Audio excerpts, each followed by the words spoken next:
Hello friends, नमस्कार सभी को। नाम कमल किशोर है मेरा और आप सब लोगों को वेलकम है इस चैनल के ऊपर। फ्रेंड्स, आज हम बात करेंगे एमवे एप्सा आईटी के बारे में। और एमवे जो एप्सा आईटी है, इसके ऊपर बहुत सारी सरकारी संस्थानों ने बहुत सारे प्रशिक्षण किया है, बहुत सारे रिजल्ट भी उन्होंने देखे हैं और बहुत सारे इनको सर्टिफिकेट भी मिले हैं एप्सा आईटी को। तो सबके अंदर ये सही साबित हुआ है और खरा उतरा है। और ये कोई केमिकल नहीं है, कोई दवाई नहीं है, ये एक एब्जॉर्बेंट टेक्नोलॉजी से बनाया गया है और ये बायोडिग्रेडेबल है। इसके अंदर किसी प्रकार कोई हार्मफुल केमिकल इस्तेमाल नहीं किया गया है। हर किसान को कम लागत हो और ज़्यादा मुनाफा मिले, हर किसान की कोशिश यही रहती है और हमारी भी कोशिश ये रहती है कि हम ज़्यादा से ज़्यादा किसान भाइयों को ज़्यादा से ज़्यादा मुनाफा दिला पाएँ। और हम स्टार्ट करते हैं इस सेशन को। दोस्तों, हम बात करें एप्सा आईटी को इस्तेमाल की, तो सबसे पहले स्टेप के अंदर हम सिंचाई के अंदर इस्तेमाल करते हैं। जहां तक संभव हो आपको इस एप्सा आईटी को 1 एकड़ जमीन के अंदर इसकी लागत बताएं 160 ml एप्सा आईटी की लागत होती है और 100 लीटर पानी के अंदर इसका घोल बना लेना है। और जहां ये जुलाई मंथ की जो फसलें स्टार्ट होने वाली है, सारी बारिश के ऊपर डिपेंड रहती है। तो 160 ml एप्सा आईटी प्लस 100 लीटर पानी का घोल बना करके और उसमें फफूंदीनाशक दवाई भी उसके अंदर मिश्रण करवा दें, ताकि जो फफूंदीनाशक की जो समस्या है मिट्टी के अंदर वो भी खत्म हो जाएगी। और सीधा आपको खाली खेत के ऊपर स्प्रे करवा देना है बारिश के 12 घंटे पहले। तो दोस्तों, उससे होगा क्या, जैसे बारिश आएगी तो ये एप्सा आईटी एकदम रेडी रहेगा। ये 12 घंटे बाद में एक्टिव हो जाता है और इसके अंदर 80 प्रकार के क्रिया तत्व हैं जो पानी के संपर्क में आते हैं वो सक्रिय हो जाते हैं।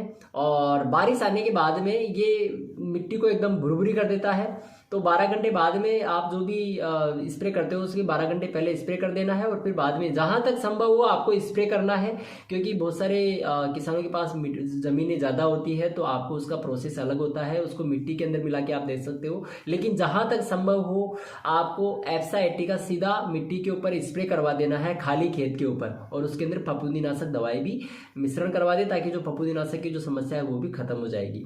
अब दोस्तों, उससे क्या होगा, आपके खेतों में जितनी बारिश होती है वो सारा पानी उसके अंदर अवशोषित हो जाएगा, जिससे क्या है लंबे समय तक खेतों के अंदर नमी बना के रखेगी और आपके खेतों की जो मिट्टी है वो भी एकदम ढीली रहेगी।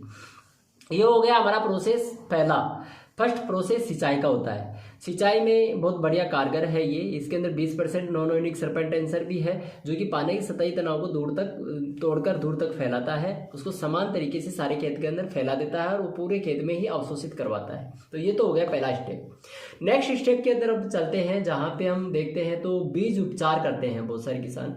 तो बीज ट्रीटमेंट के अंदर करना क्या है हमारे को, बीज ट्रीटमेंट में प्रति केजी के अंदर 1 ml से 2 ml एप्सा आईटी ऐड करना है और बीज के अंदर आप जितनी भी जो दवाइयाँ जो भी आप डालते हो वो सारी डालना है, बाकी का प्रोसेस सारा रखना है। और इसको 4 घंटे पहले इसके अंदर मिला करके इसको सुखा लेना है, जो भी आप दवाई डालते हो साथ में बीज और एप्सा आईटी प्रति केजी में प्रति ml एप्सा आईटी मिला करके और इसको मिश्रण करके अच्छी तरीके से सुखा ले। और सुखाने के बाद में आप जैसे सीडर से उड़ाई करवाते हो, बुआई करवाते हो, या फिर आप जैसे भी बीजा को करवाते हो वो आप प्रोसेस कर सकते हो। अब दोस्तों, बीज ट्रीटमेंट करने से हमारे को फायदा क्या होगा, बीज ट्रीटमेंट करने से जितने बीज है आपने 99% बीज का जर्मिनेशन अच्छा होएगा।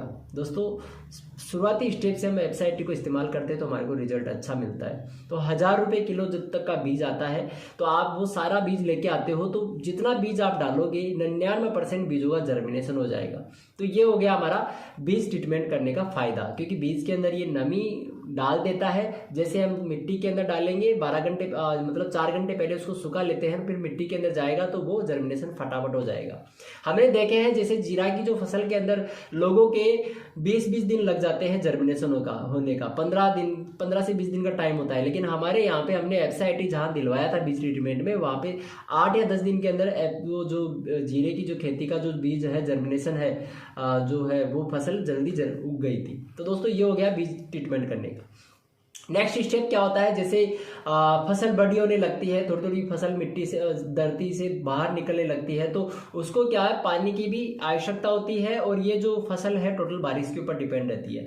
तो जैसे दोस्तों 1 महीने बाद का मैं स्टेप बताऊं, जर्मिनेशन होने के बाद में फसल बड़ी होती है, 1 फीट की हो जाती है, तो बारिश होने के 12 घंटे पहले आपको करना क्या है, या तो रासायनिक इस्तेमाल करते हो तो रासायनिक भी, अगर रासायनिक इस्तेमाल नहीं करते हो तो आप मिट्टी के अंदर इसका चूरमा बना ले, 160 ml एप्सा आईटी प्लस पानी मिला करके मिट्टी जितनी इतनी ले लो कि 1 एकड़ के अंदर वो फैल जाए।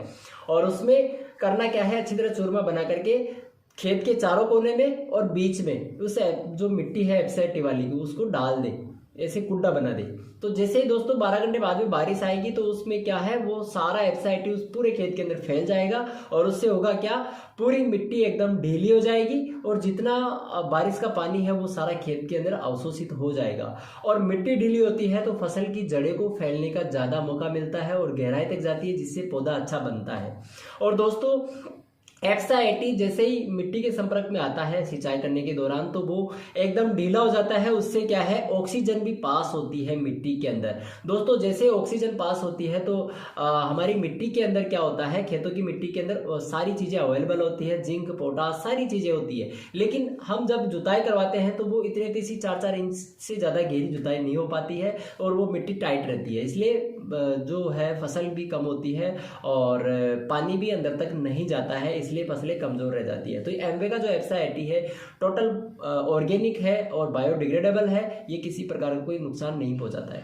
तो दोस्तों ये क्वांटिटी हमने बताई। अब नेक्स्ट हम चलते हैं, जैसे कीटनाशक के अंदर बहुत सारे लोग इस्तेमाल करते हैं, तो कीटनाशक में है ना 15 लीटर टैंक के अंदर आप जो भी कीटनाशक दवाई मिलाते हो उसमें 5 ml एफएसआईटी डालना है, मात्र 5 ml। जहां हर 7 दिन में आप स्प्रे करते हो वहां पे आप 10 दिन के अंदर आप स्प्रे कर सकते हो, वहां पे एक स्प्रे की बचत हो जाएगी और 5 ml की लागत के अंदर इतना सारा फायदा आपको होने वाला है। और कीटनाशक नियंत्रण भी 100% श्योर है, वो आपको जो ज़्यादा आप मेहनत करते हो वो भी आपकी बच जाएगी। खरपतवार नाशक के अंदर आपको 20 ml डालना है 15 लीटर टैंक के अंदर। तो जो आप घास के अंदर जो भी दवाई डालते हो उस दवाई को भी अच्छी तरीके से काम करवाएगा। दोस्तों और भी ये फायदे करता है, जो आप टैंक के अंदर डाल के स्प्रे करते हो तो टैंक के अंदर जो नोजल है उसको जंग नहीं लगने देता है, वो भी एकदम सॉफ्ट चलने लग जाता है, नोजल साफ हो जाता है एफएसआईटी से। साथ में जो आप फसल की जो सब्जियां जो तोड़ते हो मंडी के अंदर लेके जाने के लिए, तो एक दिन पहले तोड़ना पड़ता है और दूसरे दिन मंडी के अंदर लेके जाते हैं। तो आप एफएसआईटी का अगर स्प्रे करते हो टूटी हुई सब्जी के ऊपर तो वो सब्जी दूसरे दिन तक एकदम फ्रेश सी रहती है, एकदम ताज़ा दिखती है। उससे क्या आपकी सब्जियों का भाव अच्छा लगेगा। अब दोस्तों बाजरे के अंदर, मक्का के अंदर, मूंगफली के अंदर, इन सारी फसलों के अंदर ये बहुत बढ़िया काम करता है और बहुत अच्छी ग्रोथ आती है। सपोज डेट अगर आप 1 बीघा के अंदर आप 300 ml का खर्चा भी होता है 1 बीघा के अंदर, मैं एक मोटा मोटा आंकड़ा ले रहा हूँ, और उसमें अगर आपको 2 बोरी भी एक्स्ट्रा बढ़ती है मूंगफली की, तो दोस्तों मूंगफली का भाव है ना बहुत बढ़िया होता है। 50 रुपये किलो, 55-60 रुपये किलो मूंगफली बिकती है। तो ऐसे करके हम देखते हैं तो बहुत बढ़िया उसमें पोटेंशियल निकल के आता है। 2,500-3 हज़ार रुपये यानी 5-7 हज़ार रुपये का फायदा हो जाता है 300 रुपये के अंदर। तो दोस्तों एफएसआईटी बहुत बढ़िया कारगर है, ये किसानों के लिए वरदान साबित हो चुका है। आज का सेशन हमारा रखने का यही प्लान था, आज की जो वीडियो बनाने का प्लान था कि हम जो जुलाई के अंदर जो फसलें आने वाली है उसके लिए पहले से हमारे को तैयारी करनी रहेगी, ताकि जो फर्स्ट में हमें शुरुआती दौर से अगर एफएसआईटी सही तरीके से हम करते हैं तो आगे जाके हमारे को बहुत बढ़िया मुनाफा मिलता है। तो दोस्तों आज के लिए इतना ही, जल्द लौटते हैं एक वीडियो के साथ में। मैं मेरी वाणी को विराम देता हूँ। Thank you, wish all the best.